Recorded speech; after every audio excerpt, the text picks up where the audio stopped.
Dios quiere, amados hermanos, así como Josías, que barramos, que quitemos, que arranquemos todo lo contrario. Todo lo que tenemos es por parte de Dios. Lo que tú tienes no te hace mayor que otros, tus dones. Me gustaría que esta predicación y enseñanza, por simple que fuera, pudiera impactar tu vida. Ocupo simplemente escuchar tu voz. Ocupo simplemente meditar en tu palabra. Y eso va a ser refresco. Dios ha decidido mostrar su poder, mostrar su amor, mostrar su misericordia a la humanidad. Pero los que están en Cristo han crucificado la carne con sus pasiones y deseos. Si vivimos en el Espíritu, hay una culpa que se ha adherido a nuestro ser, que consciente e inconscientemente seamos capaces de ser buenos hijos, amados hermanos, obedientes. Busquemos ser santos en toda vuestra manera. Nos dio vida. Él sopló vida. Él nos dio vida.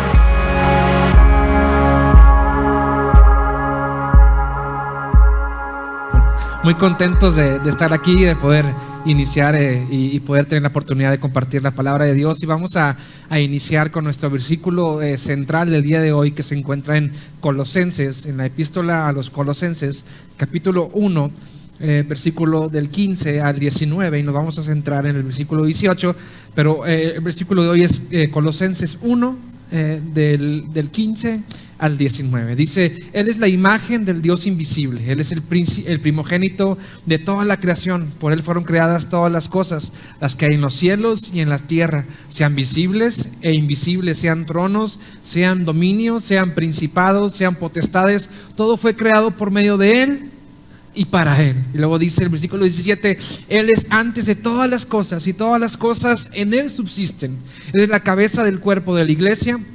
Él es el que es el principio, el primogénito entre los muertos, para que todo tenga la preeminencia. Para que en todo tenga la preeminencia, por cuanto agradó al Padre que en Él habitase toda la plenitud. Pablo, en su primer arresto domiciliario, entre el año 60 y el 63 después de Cristo, escribe una carta a la iglesia en Colosa. Realmente es una carta o es una epístola de corrección, una carta en la cual está corrigiendo y está hablando sobre puntos interesantes. La iglesia, se presume, la lideraba Epafras, discípulo de Pablo, que había crecido en el Señor, y la iglesia había crecido bastante, tenía mucha influencia en su región.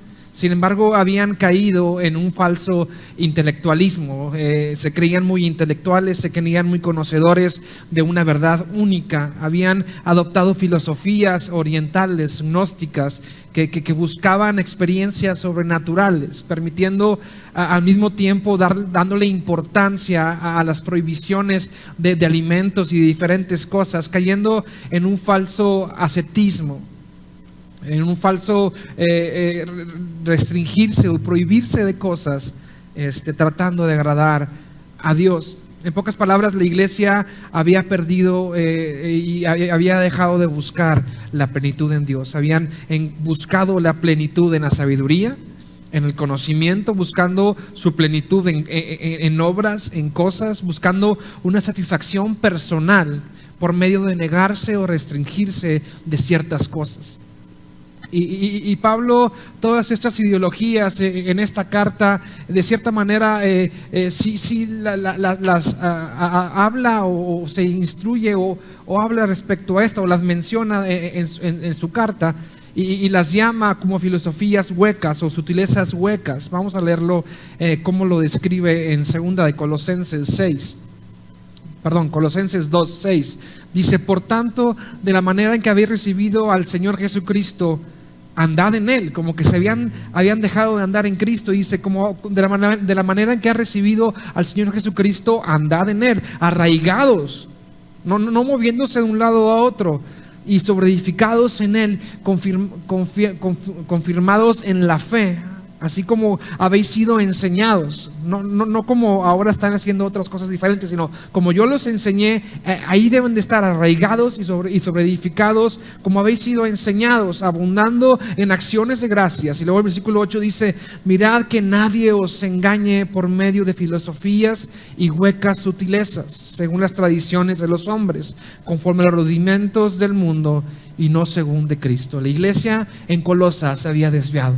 La iglesia en Colosa había empezado a buscar otras cosas, había buscado en el misticismo, en diferentes cosas, en prohibiciones. A ellos mismos estaban buscando algo diferente, una experiencia diferente. Y Pablo les dice: arraíguense y fundamentense en lo que han sido enseñados, en lo que yo les he enseñado, en la palabra de Dios, no en sutilezas huecas, no en filosofías humanas, sino en lo que yo les he enseñado. Según Cristo, versículo 8 dice: según las tradiciones de los hombres, conforme a los rudimentos del mundo, y no según Cristo. Cristo es el fundamento de nuestra doctrina. Dice, al leer Colosenses, yo noto a Pablo que de una manera muy política se refiere a los problemas que la iglesia tiene en Colosa, pero de una manera más bien trata de enfocar toda su carta o todo el tiempo en escribir, en aclarar y establecer el correcto fundamento sobre el cual la iglesia debe ser fundada, tratándoles de hacer entender que en Cristo está la plenitud, tratándoles de hacer entender que en Jesucristo está la plenitud. Voy a leer 4 o 5 versículos rápidos en Colosenses para que nos demos una idea cada vez que Pablo menciona a Cristo. En Colosenses 1:27 dice: Cristo en vosotros, la esperanza de gloria. Ese es el misterio de los gentiles, Cristo en nosotros, la esperanza de gloria. Ese es el misterio. La iglesia en Colosa está buscando algo místico, algo diferente, pero el misterio más grande es Jesucristo en nosotros, quien es nuestra esperanza de gloria. Colosenses 2:9 dice: en Él, en Cristo, habita corporalmente toda la plenitud de la deidad. Jesucristo es el Hijo de Dios, es Dios encarnado, y vosotros estáis completos, en el 10, y vosotros estáis completos en Él. Colosenses 3:1 dice: habéis resucitado con Cristo. Y luego dice: buscad las cosas de arriba, donde está Cristo sentado a la diestra de Dios. Otra vez los vuelve a instruir: busquen las cosas de arriba, donde está Cristo sentado a la diestra de Dios. Colosenses 3:11 dice: donde no hay griego ni judío, circuncisión ni incircuncisión, bárbaro ni escita, siervo ni libre, sino que Cristo es el todo en todos, diciéndoles: no hay en qué gloriarse, no hay en qué afanarse, no hay en qué enorgullecerse y levantarse su cuello porque son tal o tal persona, sino que Cristo es el todo en nosotros. Nosotros debemos de entender que no podemos vanagloriarnos en nuestro nombre, en quién somos, en nuestra raza, en nuestra capacidad, sino solamente que es Cristo en nosotros. Había un orgullo en el corazón de la iglesia en Colosa por su sabiduría humana. Colosenses 3:16 dice: la palabra de Cristo more en abundancia en vosotros, enseñándonos y exhortándonos unos a otros en sabiduría, cantando con gracia en vuestros corazones al Señor con salmos e himnos espirituales. Pablo habla de una interacción entre individuos dentro de la iglesia, habla de una conexión, habla de una interacción entre la iglesia, entre los miembros de una iglesia, y nos pide que nos enseñemos, que nos exhortemos unos a otros en toda sabiduría, cantando con gracia en vuestros corazones con salmos e himnos y cánticos espirituales. Pablo incita, invita y le pide a su iglesia en que entre nosotros, que entre los individuos dentro de la iglesia nos exhortemos y nos apoyemos unos a otros y nos enseñemos unos a otros la doctrina correcta. Colosenses 4:3 dice: orando también al mismo tiempo por nosotros, para que el Señor nos abra puerta para la palabra, a fin de conocer, y bien otra vez, el misterio de Cristo. Una y otra vez Pablo les dice: déjense de cosas, déjense de andar en otros rollos, déjense de andar buscando experiencias en falsos misticismos. Olvídense de buscar la pagana sabiduría o las prácticas irrelevantes. y sacrificios sin sentidos. Cristo es, y lo repito, Cristo es la esperanza de gloria. Cristo es la esperanza de gloria. En Él habita la plenitud de la deidad. Estamos completos en Él. Cristo es el todo en todos. Abunden en su palabra, enséñense unos a otros con su sabiduría. Y por último, a lo que me quiero enfocar el día de hoy se encuentra en Colosenses 1:18, dice: y Él es la cabeza, y Él es la cabeza, y Él es la cabeza del cuerpo de la iglesia, que en el principio el primogénito entre los muertos, para que en todo Él tenga la preeminencia, que Él sea primero que todos. Y Él es la cabeza del cuerpo de la iglesia. He titulado el mensaje de esta tarde, ya del día de hoy, Eclesia, relaciones intencionales. Repito, he titulado el mensaje de hoy Eclesia, y la palabra se escribe E-K-K-L-E-S-I-A, Eclesia, relaciones intencionales. Vamos a orar para poner en manos de Dios este tiempo. Padre, gracias Dios por tu amor, por tu fidelidad, Padre. Te queremos pedir que tú hables a nuestros corazones el día de hoy, Señor. Te pedimos que vengas, Señor, y confrontes, Señor, con la verdad de tu palabra. Que vengas, Señor, y nos confortes con el amor de ella, Señor. Permíteme omitir cualquier palabra que quiera salir de mi corazón, y que tú seas hablando a mi vida el día de hoy, a la vida de mis hermanos, Señor. Que a partir de este mensaje, Dios, podamos tomar acciones claras, acciones concretas, Señor. Que podamos tomar cambios en nuestras vidas, Señor, que sean beneficiosos, que puedan extender tu reino, Padre, y que puedas cumplir tu plan en nuestras vidas, Señor, en el nombre de Cristo Jesús. Amén y amén. Jesucristo, como lo dice al principio, es la cabeza de la iglesia, y la iglesia en Colosa se había desviado de eso. La iglesia en Colosa se había olvidado que el principal objetivo, que la meta primordial, que el actor principal, que el centro de la iglesia es Cristo. Se habían desviado buscando otras cosas, buscando experiencias, buscando sabiduría en filosofías erróneas. Amado hermano, hoy te quiero recordar que Jesucristo es el Hijo de Dios. Jesucristo está y habita, en Jesucristo está y habita la plenitud de la deidad. Él es la imagen del Dios invisible.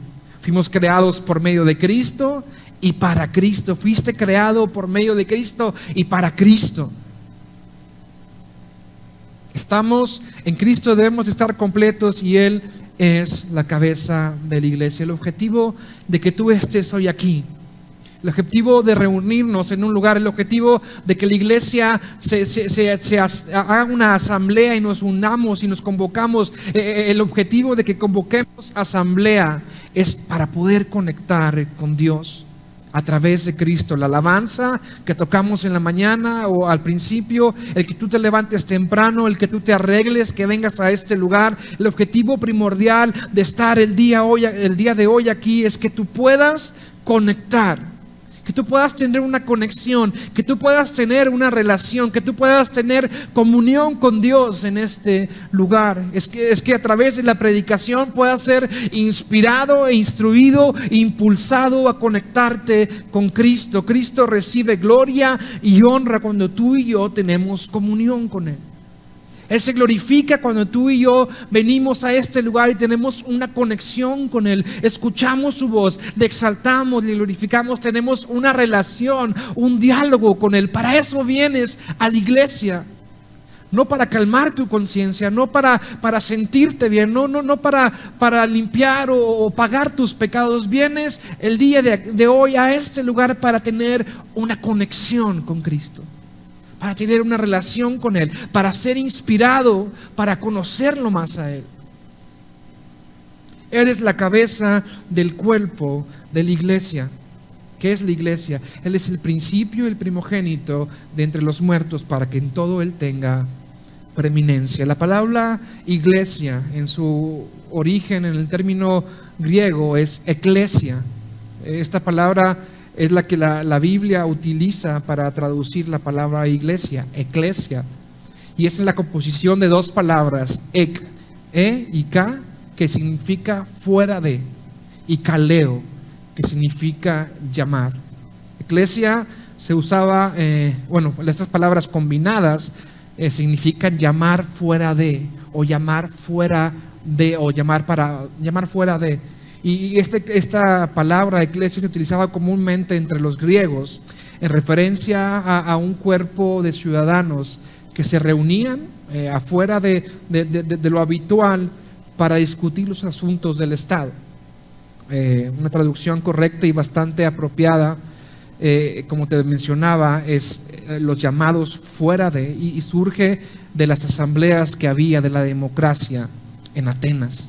El término eclesia aparece o comienza a existir 500 años antes de Cristo, y solo algunas personas selectas tenían que ser ciudadanos, tenían que ser hombres, tenían que ser mayores de 18 años. Solamente a algunos se les elegía para que fueran llamados afuera, para que fueran eclesia, para que fueran encargados de realizar las leyes y de legislar. Y este término la Biblia lo adopta, o la iglesia lo adopta, para utilizar o para categorizar o para etiquetar a los seguidores de Cristo. Tú y yo somos los llamados afuera. Así que prácticamente podemos decir en primera de Colosenses 1:18 que la iglesia, los llamados afuera, son el cuerpo de Cristo. Y fíjate lo que dice Efesios 4:9, y pareciera ser que es un clon del capítulo 1 de Colosenses. Dice Efesios 4:9: Él mismo constituyó a unos apóstoles, a otros profetas, a otros evangelistas, a otros pastores y a otros maestros. Conocemos los ministerios de la iglesia, a fin de perfeccionar a los santos para la obra del ministerio, para la edificación del cuerpo de Cristo, para la edificación de los que son llamados afuera, los que son apartados para el Señor, hasta que todos lleguemos a la unidad de la fe, al conocimiento del Hijo de Dios, a un varón perfecto, a la medida de la estatura de la plenitud de Cristo, para que ya no seamos niños fluctuantes, llevados por doquiera por todo viento de doctrina. O sea, para que no se estén desviando, para que no estén buscando otras cosas, para que no empiecen a desvariar y a buscar otras filosofías. Es importante que seamos un cuerpo en Cristo y que crezcamos a la estatura de varón perfecto, en el conocimiento de Dios. Otra vez hay problemas de doctrina, amado hermano.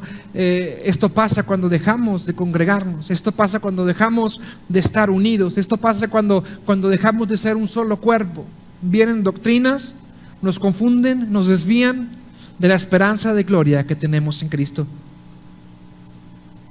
Cristo es la plenitud y Él lo llena todo. Y luego sigue diciendo por ahí, por estratagema de los hombres para engañar y emplear con astucia las artimañas de error, sino que siendo la verdad en amor, crezcamos en todo, que es aquel que es la cabeza, esto es Cristo, de quien todo el cuerpo, bien que dice ahí, bien concertado y unido entre sí por todas las conjeturas, se ayudan mutuamente según la actividad propia de cada miembro que recibe su crecimiento para ir edificándose en amor.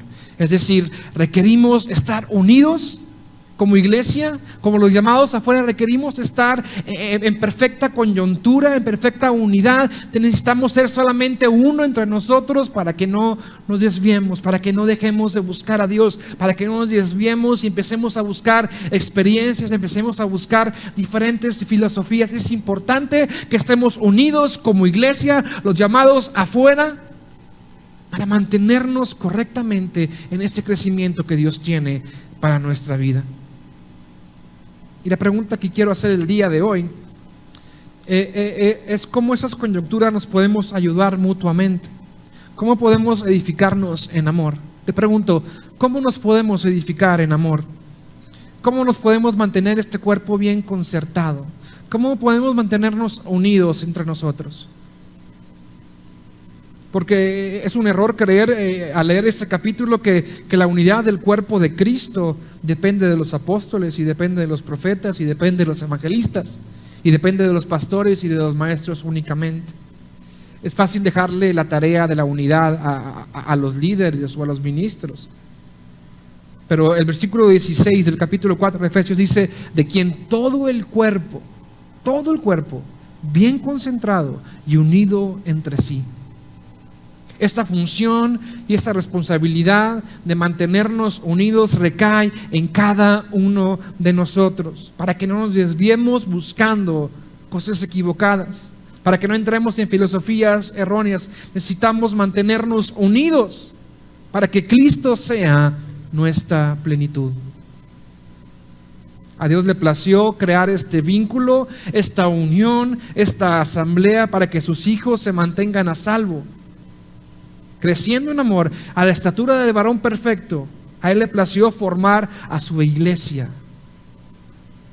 De entre todos nos llamó a que seamos solamente uno. Juan 17:21 dice: para que todos sean uno. Jesús hablando con el Padre, pidiéndole: Dios, te ruego para que todos sean uno, como tú, oh Padre, en mí y yo en ti. Que también ellos sean uno en nosotros, para que el mundo crea que tú me enviaste. La gloria que tú me diste, yo les he dado para que sean uno, así como nosotros somos uno. Versículo 23 dice: yo en ellos y tú en mí, para que sean perfectos en unidad, para que el mundo conozca que tú me enviaste y que los has amado como a ellos también, como yo también a mí me has amado. Encima de que esta unidad nos va a ayudar a preservarnos de doctrinas erróneas, de perseguir sacrificios sin sentidos, nos va a ayudar a crecer, como lo decía Efesios. Adicionalmente a esto, nos va a ayudar a que la gente crea y conozca que Jesucristo es el Señor. El mantenernos tú y yo unidos como iglesia va a permitir, va a ser un medio, va a ser un camino para que la gente diga: Jesucristo es el Señor. La gente va a creer a través de que tú y yo nos mantengamos unidos como iglesia. Y ahora sí, ya llegué al punto que quiero platicarte. La única manera de mantener el cuerpo unido de Cristo, la única manera de ser uno, es a través de 4 conexiones. Dí conmigo: 4 conexiones. 4 conexiones es necesario tener, y es riguroso tener este tipo de o estas 4 tipos de conexiones para mantenernos firme, para mantenernos creciendo y para que la gente conozca que Jesucristo es el Señor. Y el primer punto, ya lo hablé durante toda esta introducción, el primer punto es la conexión con Cristo. Si al venir a la iglesia no buscamos y no procuramos una conexión con Cristo, tarde que temprano nos vamos a enfriar, nos vamos a alejar, nos vamos a desviar, nos vamos a desanimar. Necesitamos procurar. Por eso titulé el mensaje de hoy relaciones o conexiones intencionales. Necesitamos procurar esa conexión al venir a la iglesia. La razón principal es conectar con Él, es fortalecer esa relación y es escucharlo. Dice Mateo 18:20: porque donde 2 o 3 están reunidos en mi nombre, ahí estoy yo en medio de ellos. La iglesia, como decía, no se viene a calmar la conciencia, se viene a tener un encuentro, una conexión, una relación personal con Dios. Ese debe ser tu anhelo, ese debe ser tu objetivo al entrar por esta puerta: venir a escuchar a Dios, tener una conexión con Él. Que no sea un ritual, que no sea una costumbre, que no sea algo para perdonar tus pecados o para pagar por tus pecados. Venimos a la iglesia a conocer y a tener y a conectar con Dios. Ese es el punto número 1. El punto número 2 es una conexión con el discípulo. Necesitamos tener una conexión con Timoteo. Conexión con Timoteo. Así lo titulé el segundo punto: conexión con un discípulo. Dice Mateo 28, 19 al 20: por tanto, id y hacer discípulos en todas las naciones, bautizándoles en el nombre del Padre y del Hijo y del Espíritu Santo, enseñándoles que guarden todas las cosas que os he mandado. Y he aquí, yo estoy con vosotros todos los días hasta el fin del mundo. El cumplir con esta encomienda para el cual fuiste creado, amado hermano, cambia tu perspectiva de vida. El cumplir, el ser y el comenzar a discipular gente va a cambiar tu perspectiva del mundo, de la vida. Tu cosmovisión de la vida va a cambiar. Pone en prioridades, pone tus prioridades en los sitios correctos. Cuando tú estás discipulando a alguien, inviertes tu tiempo, inviertes tu vida en alguien. Quiero decirte que pierdes el interés en pasatiempos sin sentidos. El pecado y el mundo pierde atractivo. Cuando tú estás discipulando gente, el pecado pierde, o los placeres de este mundo pierden atractivo. Todo se alinea Y la gente que discipula gente me podrá comprender en este aspecto. Todo se cuadra, todo fluye con dificultades, con adversidades, pero con la convicción de que estás empleando correctamente tu tiempo. Amado hermano, si eres creyente, si eres hijo de Dios, si has sido limpiado con su sangre, déjame decirte que no tienes excusa para no tener un discípulo. Es necesario que la iglesia se mantenga unida, que existan cientos y miles de relaciones, de conexiones discipulador-discípulo. La iglesia, para que se mantenga unida, requerimos tener cientos y miles y millones de relaciones de discipulador a discípulo. Te pregunto, ¿cuántos discípulos tienes? ¿A cuánta gente estás discipulando? ¿A cuánta gente estás exhortando? ¿A cuánta gente estás enseñando? Si eres creyente, si eres hijo de Dios, si has sido lavado por su sangre, es imperante que tú tengas discípulos, que tú emplees tu tiempo, que sacrifiques tiempo y busques e inviertas tu vida en alguien. Como creyente no hay excusa. Dirás, tengo 6 meses en el cristianismo. Bueno, habrá alguien que tiene 1 mes. Dice, ¿sabes qué? Tengo 1 semana conociendo a Cristo. Bueno, esa semana, lo que has aprendido en esta semana, ve y compárteselo a alguien. Como creyentes necesitamos tener este tipo de relaciones. Porque ¿sabes qué? Te ayuda a tu crecimiento, acomoda tus prioridades, te ayuda a mantenerte conectado con el Señor, te hace crecer, te hace prosperar, te evita y te aleja del pecado. ¿A quién enseñas, amado hermano? ¿A quién le preguntas cómo está? ¿Por quién te preocupas? ¿A quién aconsejas? La iglesia tiene una crisis de padres espirituales.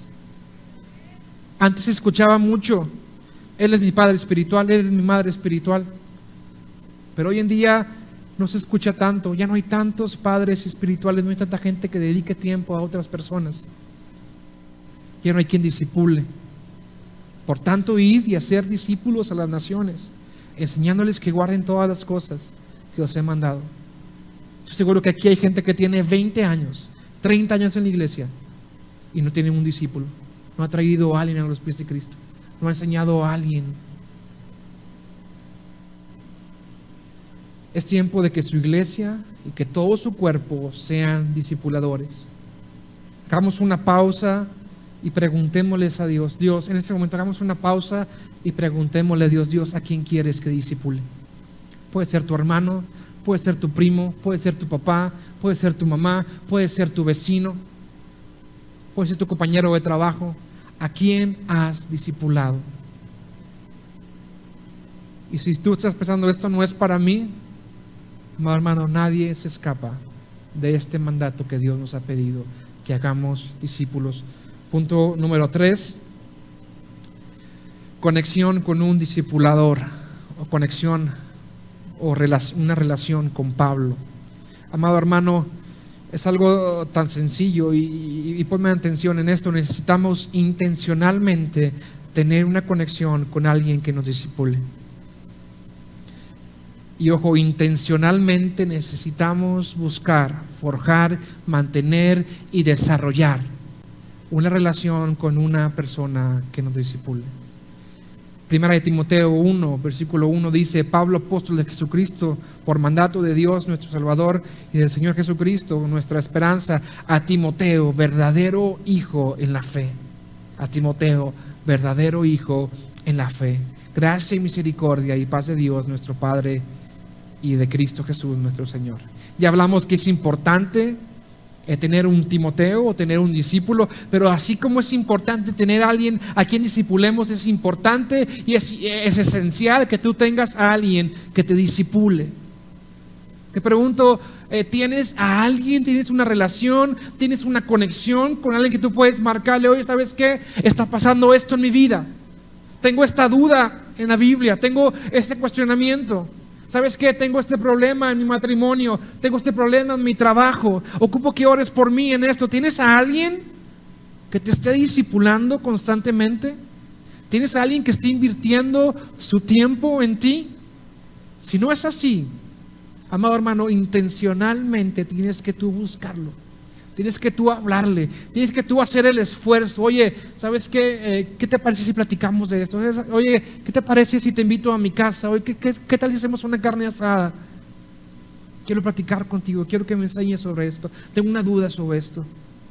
Necesitamos tener discipuladores. Y te invito, amado hermano, que tomes un tiempo y que puedas meditar. ¿Sabes qué? Yo creo que puedo acercarme con esta persona y pedirle que me discipule. Todos como cristianos requerimos discipular a alguien y requerimos ser discipulados por un cristiano más maduro que nosotros de manera constante y de manera simultánea. Llama a esa persona, dejemos al lado el ego, el orgullo, los sentimientos que divide a la iglesia, busquemos, insistamos, y si no hay respuesta, busquemos a otra persona, pero requerimos ser discipulados. Tercer punto, y con esto termino. Cuarto punto, perdón. Conexión con un igual, conexión con un compañero, con un colega, con un similar. Y me encanta el versículo 1 del capítulo 10 de Lucas. Dice así: después de estas cosas designó el Señor también a otros 70, a quienes envió, ¿de qué? De dos en dos. A quienes envió, no envió una persona sola a predicar el evangelio, los envió de dos en dos delante de toda la ciudad y del lugar a donde él iba a ir. Y les decía: la mies a la verdad es mucha, mas los obreros son pocos. Por tanto, rogad al Señor de la mies que envíe sus obreros a su mies. Hechos 16. Esta historia me encanta, esta narrativa de la iglesia de Hechos me fascina. Hechos 16, 22 dice de la siguiente manera: también la gente comenzó a atacar a Pablo y a ¿quién? Y a Silas. Hechos 16, 22.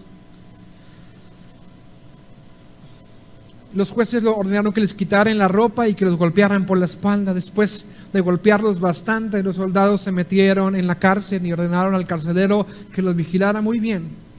Y el carcelero los puso en la parte más escondida de la prisión y les sujetó los pies con unas piezas de madera grande y pesadas. Y cerca de la medianoche, Pablo y Silas, dos personas, dos iguales, dos similares, dos compañeros, en medio de la cárcel más profunda y más recluida y más oscura, cerca de la medianoche, Pablo y Silas oraban y cantaban alabanzas a Dios mientras otros prisioneros escuchaban. De repente hubo un fuerte temblor, sacudió con violencia las paredes y los cimientos de la cárcel. En el mismo instante, todas las puertas de la cárcel se abrieron y las cadenas de los prisioneros se soltaron. Gloria al Señor. Pablo y Silas, compañeros, en medio de la cárcel, en un tiempo difícil, en un tiempo oscuro. Pablo no estaba solo, tenía a Silas a su lado. Y Silas no estaba solo, tenía a Pablo de su lado. Había un compañerismo, había una camaradería, había una sociedad, había una amistad entre ellos. Que en el tiempo más difícil se apoyaron mutuamente, se exhortaron mutuamente y juntos se animaron a cantar y exaltar al nombre de Dios en su momento más oscuro. Te pregunto, ¿tienes a un Silas? ¿Quién es tu Silas? Intencionalmente requerimos invertir tiempo en nuestros Silas. Requerimos invertir tiempo, esfuerzo, dinero, trabajo, sacrificio para mantener una conexión, para mantener una relación sana con nuestros Silas. La iglesia se va a mantener unida mientras que tú y yo hagamos esas conexiones entre iguales, entre semejantes. La iglesia se va a mantener unida mientras tú estés buscando por teléfono a tu hermano y estés ahí cuando lo necesite. Me acuerdo cuando estaba estudiando en el seminario. A mí me gusta mucho el fútbol y estaba estudiando en Dallas, Texas, y recuerdo perfectamente que iba a jugar México contra Argentina en el estadio de los Cowboys. Y yo fui, compré 2 boletos y dije que tengo que ver a la selección mexicana y sobre todo a Messi, porque Messi pues es un jugador increíble, ¿no? Y compré 2 boletos y recuerdo que estaba orando al Señor ahí en mi tiempo devocional. Y Dios me dijo muy claro: quiero que invites a esta persona. Quiero que tú les digas: ¿sabes qué? Te voy a invitar, te voy a pagar el boleto y quiero que me acompañes a este partido. Ese partido fue excelente. De hecho, Messi no jugó hasta los últimos 10 minutos y entró y metió 2 goles y no recuerdo si nos empató o nos dio la vuelta. Pero bueno, ese no es el tema. El tema central aquí es que Dios me habló y me dijo: quiero que invites a esta persona, quiero que inviertas en esta relación. Y hasta el día de hoy es un pastor él que se encuentra en Ecuador, y de hecho vino a predicar hace unos meses.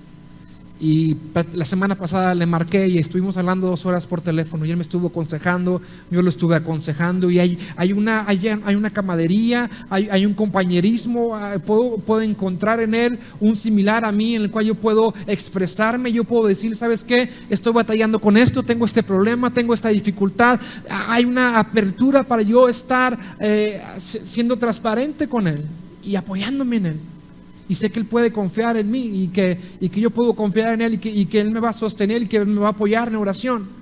La semana pasada fuimos con el pastor Rico y su esposa Dina y mi prometida, fuimos a cenar. Y Emily le pregunta al pastor: oye, ¿cómo a Rico, cómo se conocieron el pastor, usted y Heriberto? Y mi tío Rico empezó a platicar cómo se habían conocido hace 30 años en un retiro espiritual de matrimonios. Y mi tío, el pastor Ricardo, me comenta: y a partir de ese momento yo estuve para apoyar a tu papá y él estuvo para apoyarme a mí. En los momentos difíciles sabía que podía contar con él y él podía contar conmigo.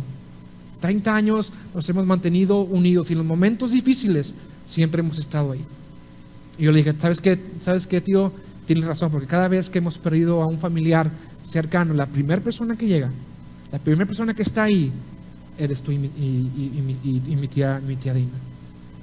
Y esas relaciones, esas conexiones de Pablo con Silas, esas conexiones de igual con igual, son las que Dios quiere que forjemos, mantengamos en nuestra vida, para que podamos mantenernos firmes en el camino de Cristo. Dios quiere que tú inviertas tu tiempo, inviertas dinero, inviertas sacrificios, sacrifiques por relacionarte con personas que van a hacer bien para tu vida. Te pregunto: ¿qué personas tienes en tu vida que están aportando y están apoyándote en oración y que sabes que puedes contar con ellas cuando lo necesites? Y más que eso, nosotros debemos demostrarnos. Si queremos tener amistades, si queremos tener relaciones, si queremos tener este tipo de conexiones, nosotros debemos ser las personas. Sabes que yo voy a estar contigo. Tal vez tú no estés para mí, pero yo voy a estar contigo. Yo te voy a apoyar, yo te voy a discipular, yo voy a estar a tu lado, yo voy a estar incondicionalmente contigo. Y este tipo de relaciones dentro de la iglesia, dentro de los llamados afuera, son las que mantienen la iglesia firme y unida y te mantienen en el camino correcto para no alejarte del Señor. ¿Quiénes son las personas que están a tu lado? ¿Quién es tu Silas? ¿Quién es tu persona que está apoyándote en los tiempos difíciles? Eclesiastés 4:9 dice: mejores son 2 que 1. Lo que tiene mejor paga es su trabajo, porque si cayeren, el uno levantará a su compañero, pero ay del solo, cuando cayere no habrá segundo quien lo levante. Proverbios 18:24 dice: el hombre que tiene amigos ha de mostrarse amigo, y un amigo es más unido que un hermano. Amado hermano, muéstrate amigo, sé ese compañero de celda de alguien. Toma el teléfono, sé esa persona para alguien en la cual pueda confiar. Acompaña a tu hermano en los tiempos difíciles. Termino y resumo la predicación del día de hoy con lo siguiente: Jesucristo es, le voy a pedir al grupo de alabanza que pueda pasar, por favor. Jesucristo es la cabeza de la iglesia. Necesitamos tener una relación con Él. Repito y resumo: Jesucristo es la cabeza de la iglesia. Necesitamos tener una relación con Él y recordar que lo llena en todo y Él es la plenitud de nuestra vida. Después, ocupas un Pablo, ocupas un Timoteo y ocupas un Silas en tu vida. Te repito: ocupas un Pablo, ocupas un Timoteo y ocupas un Silas en tu vida. Si no los tienes, estás deteniendo tu crecimiento. Si no los tienes, estás atrofiando, estás limitando tu crecimiento espiritual. Para poder llegar a cumplir los planes que Dios tiene para tu vida, necesitas de estas relaciones, de estas conexiones. Necesitamos compañeros.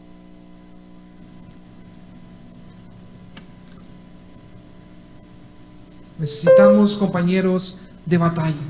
Necesitamos gente en nuestra vida. Necesitamos gente que esté en nuestra celda más oscura, en la célula más recluida, que estén dispuestos a animarnos, que estén dispuestos a apoyarnos, que estén dispuestos a levantar nuestras manos. Y sabes que tú y yo, en el momento más difícil, vamos a exaltar, vamos a glorificar el nombre de Dios y vamos a confiar en Dios hasta que las cadenas se rompan. Es vital para que no te desvíes. Es necesario tener estas 4 relaciones: relación con Dios, una relación con Pablo, una relación con Timoteo y una relación con Silas. ¿Quiénes son esas personas en tu vida? Habrá días que te encontrarás desanimado, habrá días que querrás tirar la toalla, habrá días que estarás confundido, y en esos días Pablo, Timoteo, Silas, la iglesia de Cristo, las conexiones que has hecho en la iglesia te van a mantener firme, van a ser el instrumento de Dios para que puedas mantenerte y seguir a flote. Te voy a pedir que te pongas de pie, amado hermano, ya terminé, y puedas cerrar tus ojos en tu lugar. Cierra tus ojos ahí en tu lugar.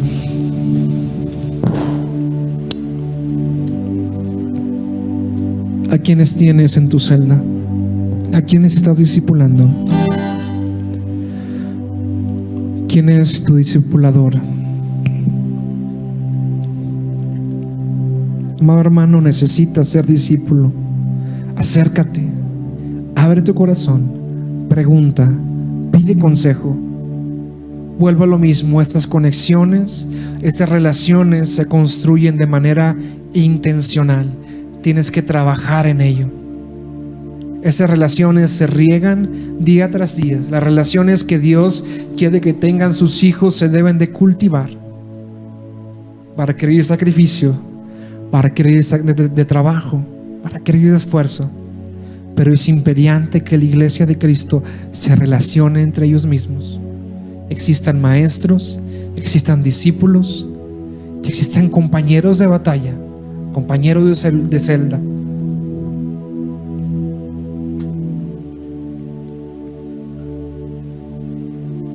No me gustaría que esta predicación se quedara solamente en una enseñanza. Me gustaría que esta predicación y enseñanza, por simple que fuera, pudiera impactar tu vida y pudiera impulsarte y pudiera animarte a buscar a alguien a discipular. Pudiera animarte a comenzar a discipular a tu hermano, a tu tío, a tu abuelo. Pudiera impulsarte a decir: ¿sabes qué?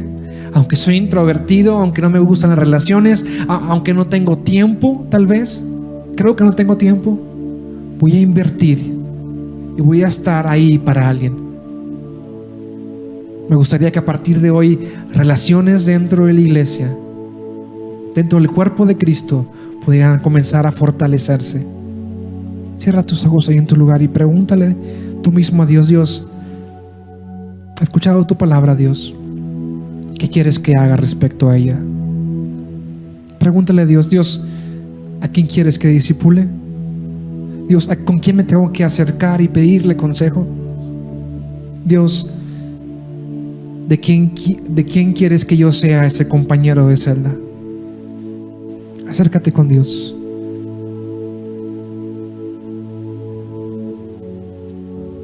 Me gusta lo que dice la palabra de Dios: el que quiera ser amigo debe demostrarse amigo, o un amigo debe mostrarse amigo. Es tu responsabilidad.